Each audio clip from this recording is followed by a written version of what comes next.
it's me. So the other day, I interviewed my brother, and I thought I could create a segment after each interview I do. I'll be doing an interview a week, and then the following week, I will be doing an interview called Let's Unpack That. So let's unpack my interview with my brother. First of all, as you can tell, we're close. And though we're close and we were raised in the same environment, we turned out very differently. My brother has done one thing all of his life for work. I have done at least 20 different things for work. And when I say different, I don't mean like manage this or manage that. I mean like I've loaded trucks, I've worked at a roach coach, I've made teeth, I have managed retail, I have managed food service, I've managed production, I have been a director of auxiliary services at a college. I've done a lot of different things because I've always felt like it's best to keep my options open, and I love change. I have a degree in social sciences, a degree in art, and I have a master's in business.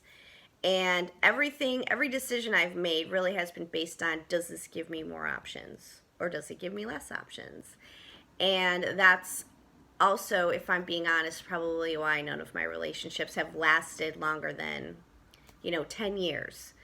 Because I'm definitely the kind of person, I grew up in an environment of rapid change. My parents got divorced when I was young. They each remarried. There were step people coming in and out of mine and my brother's lives. And I think that I reacted in a way that would like I'm continuing that change. And I think Josh reacted in a way where he is reacting in a different way. And I've learned a lot from him. He was the first person who taught me that I should care less about what people think of me, and I should behave in ways that will conserve my energy and around other people. I mean, he taught me a lot about dealing with my parents. That really helped me, and he taught me a lot about resilience.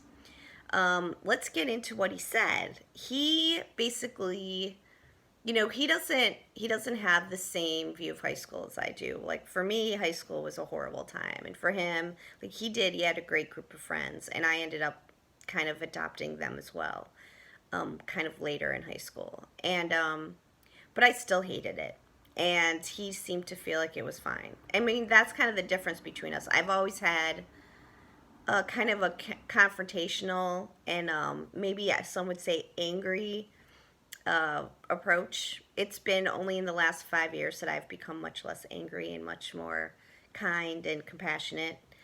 And he also said something that really kind of shook me, was that he has not taken a lot of risks because he's afraid and he doesn't want to end up homeless. And that's, it's a real fear.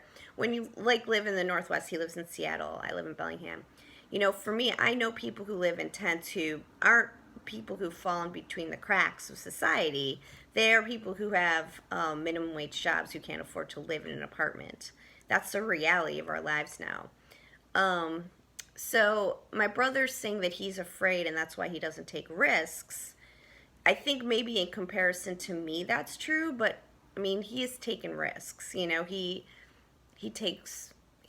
taken risks. I'm not going to go into his life because it's not appropriate for me to talk about him in that way. It would be up to him to do that. But he's taken risks, just probably not as many as I have taken or still take. Right now, I'm choosing to live at a very low level of income in order to not participate in a system that I see as corrupt.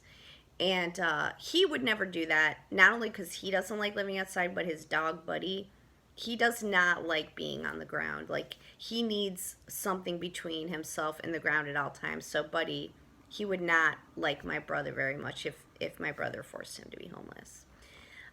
The other thing that struck me about my conversation with Josh was, I mean, not only like how different we are, but also, I mean, just my brother just after, because we're 50, knowing him for 50 years, like, it's just, I see how I react to him, And, my brother has always lived in a bubble of non-judgment for me. Like, I don't, like, whatever he says or does, I support and encourage him.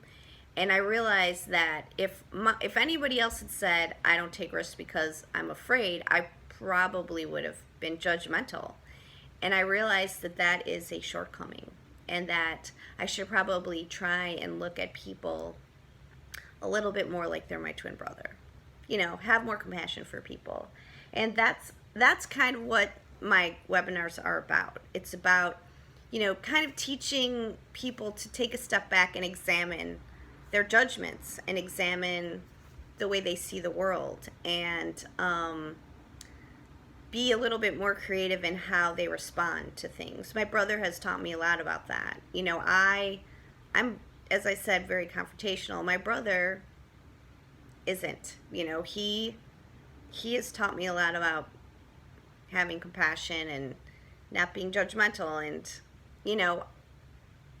I kind of feel like every interaction I have with anyone is a learning opportunity. And a lot of people don't see it that way. And it doesn't make them right or wrong. And it doesn't make my brother wrong for not taking risks because he's afraid. I mean, fear is valuable. But, it's not how I live my life. I take risks, and I, sometimes benefit, sometimes suffer. But I'm one of those people who I always feel like I'm going to be okay. Like no matter what happens. I mean, I'm 50, and my body is doing different things right now. But generally speaking, I'm confident that I'll be okay. And I think that's part of why I'm good at always making decisions that keeps my options open.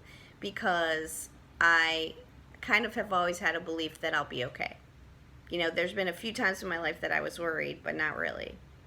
So anyway, I will probably be talking to my brother once a month, having different conversations about different topics for the creativity series. But I'll be talking to other people once a week. This next week, I'm talking to my friend Haley about creativity, and I'm excited about that. She's a sunshine, like basically a ball of sunshine walking on two legs. So anyway, thank you for watching, and if you're interested in the Creativity for Parents webinar, go to spikeofalltrades.com and look at the webinar page. If you have questions, throw them out at me. I'm happy to answer any questions you have. And yeah, part of the peaceful.